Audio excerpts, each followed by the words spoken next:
آج بھی مدینے کے شہری کسی اجنبی کو دیکھتے ہیں تو اسے محمد کہہ کر پکارتے ہیں اور ساتھی کو صدیق۔ لہٰذا یہ دنیا کا واحد شہر ہے جس میں ہر مہمان، ہر اجنبی کا نام محمد اور ساتھی صدیق ہوتا ہے۔ دوستو، تمام ناظرین کو شاید یہ بات عجیب لگے لیکن یہ ایک حقیقت ہے۔ اگر آپ کا کوئی سعودیہ میں جاننے والا ہو تو اسے آپ ضرور پوچھے گا، اور جو لوگ مکہ یا مدینہ منورہ میں جا چکے ہیں وہ اپنا اس حوالے سے ضرور بتائیں کہ اس بات میں کتنی حقیقت ہے۔ یہاں اس کی کچھ وجوہات بیان کی گئی ہیں۔ تمام دوستوں سے گزارش ہے کہ پیار و محبت سے یہ ویڈیو مکمل دیکھیے گا۔ انصار مدینہ نے حضور نبی اکرم صلی اللہ علیہ وسلم کی تواضع کی اور ان کی نسلیں حضور صلی اللہ علیہ وسلم کے مہمانوں کی خدمت کر رہی ہیں۔ رمضان المبارک میں پورا مدینہ اشیاء خورد و نوش لے کر مسجد نبوی صلی اللہ علیہ وسلم میں حاضر ہو جاتا ہے۔ دسترخوان بچھا دیے جاتے ہیں۔ میزبانوں کے بچے مسجد نبوی صلی اللہ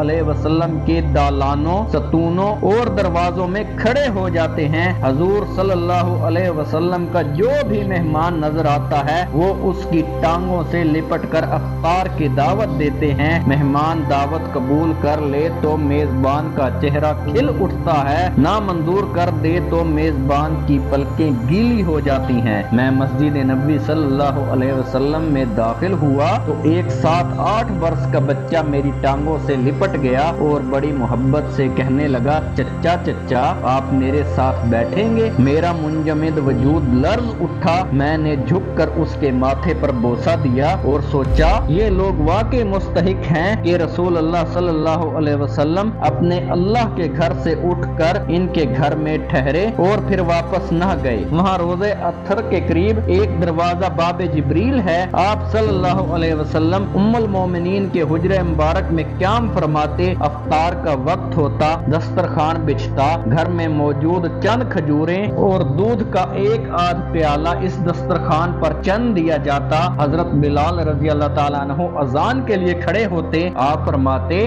عائشہ دیکھو باب جبریل کے پاس کوئی مسافر تو نہیں؟ آپ رضی اللہ تعالیٰ عنہ اٹھ کر دیکھتی، واپس آ کر عرض کرتی، یا رسول اللہ صلی اللہ علیہ وسلم وہاں ایک مسافر بیٹھا ہے۔ آپ صلی اللہ علیہ وسلم کھجوریں اور دودھ کا پیالہ باہر بھجواتے۔ میں جوں ہی باب جبریل کے قریب پہنچا، میرے پیروں کے ناخنوں سے رانوں کی ہڈیوں تک ہر چیز پتھر بن گئی۔ میں وہیں پر بیٹھ گیا۔ باب جبریل کے اندر ذرا سا ہٹ کر حضرت عائشہ رضی اللہ تعالی عنہا کے حجرے میں میرے حضور اکرم صلی اللہ علیہ وسلم تشریف فرما تھے۔ میں نے دل پر ہاتھ رکھ کر سوچا آج بھی رمضان ہے، ابھی بھی چند لمحوں بعد اذان ہوگی، ہو سکتا ہے آج بھی حضور کریم حضرت عائشہ رضی اللہ تعالی عنہا سے پوچھیں، ذرا دیکھیے باہر کوئی مسافر تو نہیں؟ اور ام المومنین عرض کریں گی، یا رسول اللہ صلی اللہ علیہ وسلم باہر ایک مسافر بیٹھا ہے، شکل سے مسکین نظر آتا ہے، نادم ہے، شرمسار ہے، تھکا ہارا ہے، سوال کرنے کا حوصلہ نہیں، بھکاری ہے لیکن مانگنے کی جرت نہیں۔ لوگ یہاں کشکول لے کر آتے ہیں، یہ خود کشکول بن کر آ گیا ہے، اس پر رحم فرمائے یا رسول اللہ صلی اللہ علیہ وسلم، بیچارہ سوالی ہے۔ اور پھر میرا پورا وجود، میری آنکھیں بن گیا اور سارے اعضاء